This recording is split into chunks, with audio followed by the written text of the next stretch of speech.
Hi everyone! This is going to be a travel tips video based on our vacation in Oahu. So just nuggets of wisdom that I learned because like I've mentioned in my other video, I'm not really that experienced with travel, so I found these things really helpful to carry on to future vacations. So here we go. Travel tip number 1, beware of booking on Turo. I had never used Turo before, and we had used a rental car through Hotwire for our first half of our vacation. And so on February 4th, I booked a Turo reservation from February 16th to 19th for this smart car. And on February 4th, the guy confirmed and said, hey, he even messaged me back and said, hey, you're gonna really enjoy this car. And so 2 days before we're supposed to pick up our car, the guy cancels on us. And I'm like, what? I didn't even know that you're allowed to cancel. So, you know, when you book with a rental car company, either through Expedia or whatever it is, they can't cancel on you. You show up and they're going to give you some type of car. Before, we've gone to budget and they ran out of economy cars and we ended up getting a Mustang, you know? So either way, you always have a car. So I was really surprised and disappointed and regretting that I booked on Turo, because by the time I checked again on February 14th, the prices had gone up. So 10 days had gone by and the prices had gone up. And if I had known, I wouldn't have booked on Turo because we're now stranded without a car.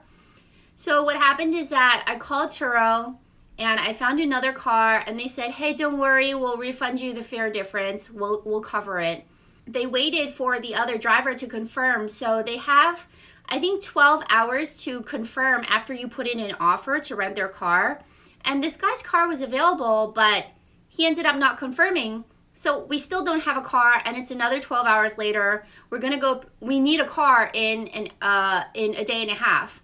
So then I called Turo again, and we had a list of cars that we liked. I was on the phone for 2 hours. The customer service guy needs to find the car, see if it's available. Then he calls the owner. So I'm waiting on hold while he's calling the owner just to make sure that it's available. And the funny thing is that one of the cars that we found, it's available and technically they can deliver for free, but then he calls the owner and the owner says, oh, you know, I have to work that day. I don't know if I can make it to the airport.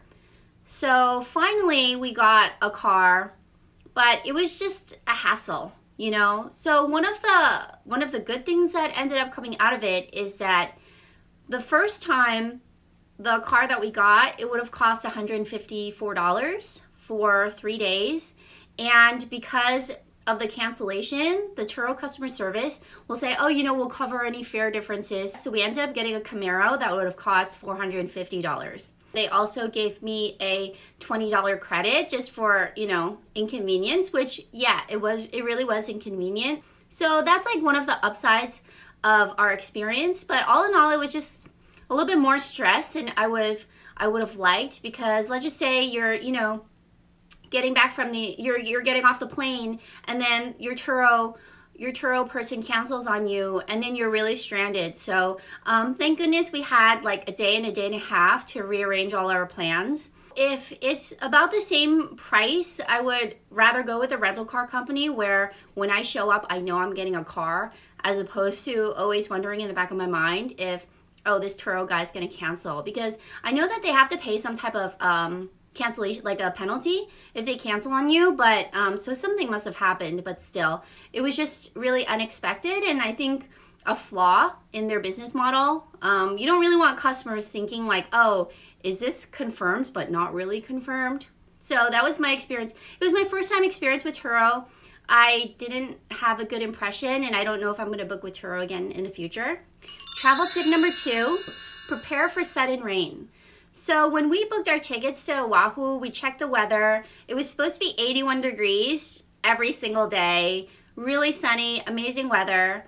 And then when we showed up, the weather turns to 70, 72 with each day having a chance of rain. So I don't really know how to deal with, you know, 30% chance of rain. I don't know how to dress for that. So I ended up, you know, bringing a lot of summer clothes, and what happened was that it would just rain all of a sudden in Hawaii. Sometimes it would last for a minute, sometimes it would last longer. And so we were at the Polynesian Cultural Center, and then all of a sudden, look, like torrential rain.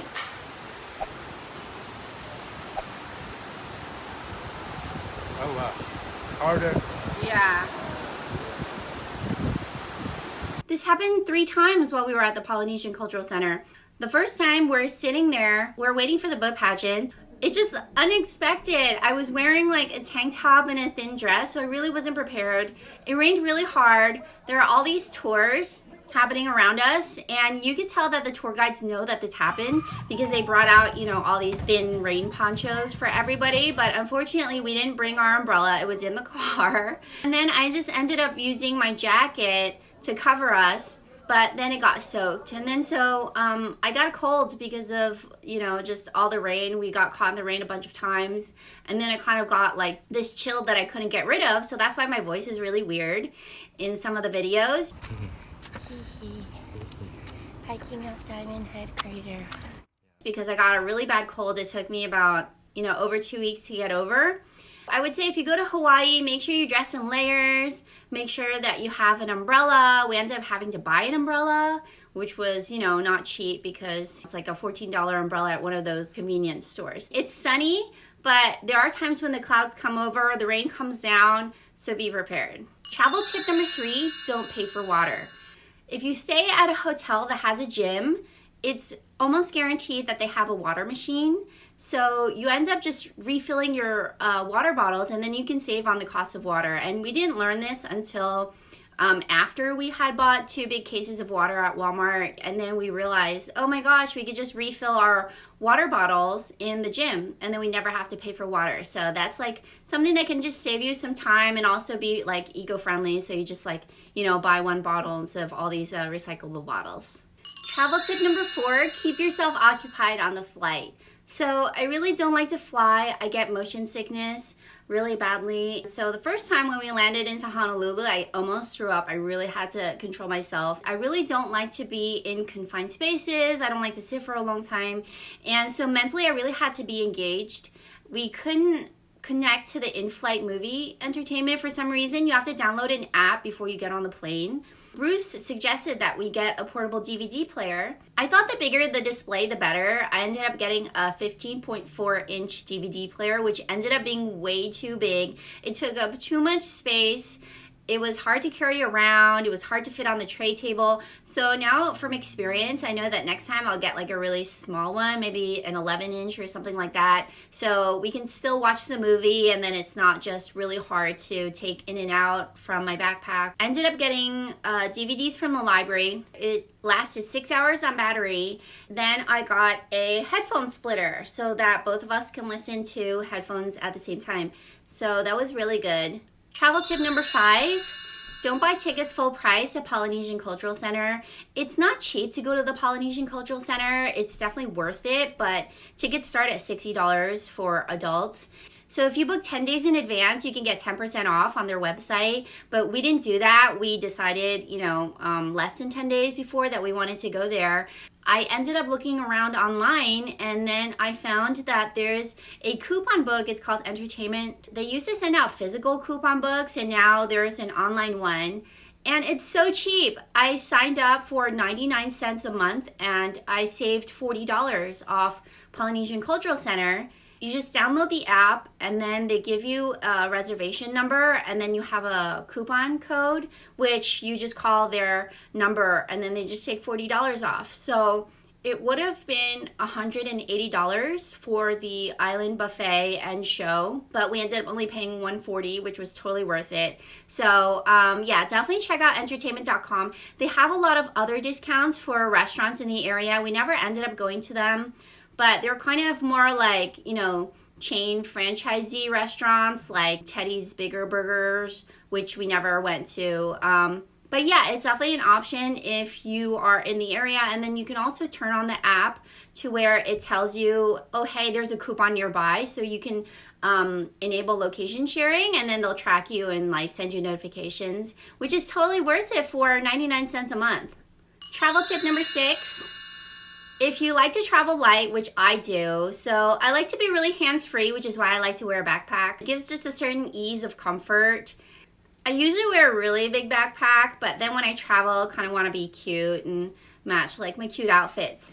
So this is a super cute backpack that I brought to San Diego, but I just wanted something that I didn't always have to like, you know, take off and re-put back on my back. It was kind of annoying. So, okay, you guys, I've jumped on the fanny pack bandwagon. Don't judge me. But I looked on Amazon and this was the best one that I found because, okay, look at this. It also fits a water bottle, which is what I wanted because Bruce and I always try to drink, you know, our 8 cups of water a day. And then, see? So it has 2 pockets. This one totally fit my phone. And then the rest of it totally fits like your money and your hotel keys. It's resizable. I really found this convenient. Both of us wore it and it was really nice. So I have a question for you guys because I have a hard time flying. So on our trip back to California, when we were almost landing and the plane started to descend, my ears hurt so badly. I thought my eardrums were gonna pop, and it's something that's never happened to me before. I mean, like I said, I don't fly very often because, you know, I feel usually like I'm gonna throw up, but this time I started crying because the pain was so bad.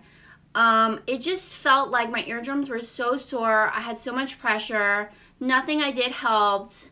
I tried, you know, like, you know, sometimes you try to swallow just to kind of like, you know, pop your ears from the pressure. And I tried to chew gum. I drank some water. It didn't help. And I just basically cried the whole time until we landed. And I thought I was going to go deaf because my eardrums were going to pop. That's just how much it hurt. And one of my ears was just stuffed for the next day. It was just like, you just kind of feel like it's that feeling of when you go to higher altitude and then like it doesn't pop. So my ear was just not back to normal for a whole day. I was wondering, has this ever happened to you guys? Do you know of any remedies or things that I can try for next time? Because like I said, I was like just like crying and I just felt bad because, you know, the guy sitting next to us, he must have been like, what's wrong with her? But yeah, it was super painful. I just want to know maybe, you know, if there's anything that you guys have tried that might help. So I'd really appreciate that. So this was my travel tips video. I hope to learn something from every time I travel just to gain the experience, become a more seasoned traveler. So I'll see you guys next time. Thanks for watching. Please subscribe if you like my videos.